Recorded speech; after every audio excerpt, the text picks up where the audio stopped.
ऐसे नियम ले लिए थे, उनने एकदम घर छोड़ दिया था, नहीं नहीं। उसके पहले उनने बहुत तत्व विचार किया था, बहुत वस्तु स्वरूप समझा था, तब जाके उनने वो घर गृहस्थी छोड़ी थी।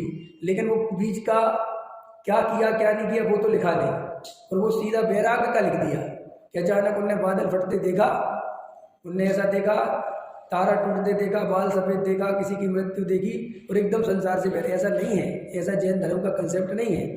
जैन धर्म का कंसेप्ट ये है कि वो पहले ही से सम्यक दृष्टि थे, पहले ही वस्तु का स्वरूप समझते थे, बस वैराग्य परिणति में नहीं जगता था। किसी निमित्त पाकर ऐसी उपादानगत की योग्यता थी, कोई काल लब्धि आई और बस वो कोई बाहर में निमित्त की बात आई और वो दीक्षा लेकर चले गए।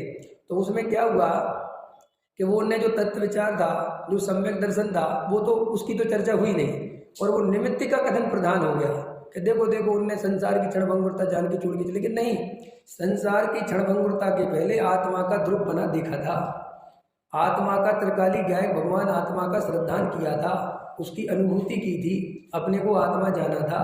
और वो सहज ही जब योग काल पका और अंदर में रमना हुआ तो वैराग हुआ।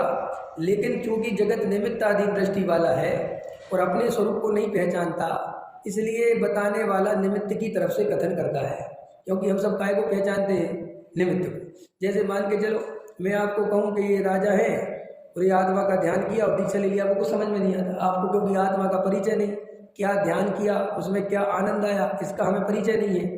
अब परिचय नहीं है तो जिससे परिचय है उससे समझाते हैं। लोक में भी ऐसा ही है, हम आपको यहाँ से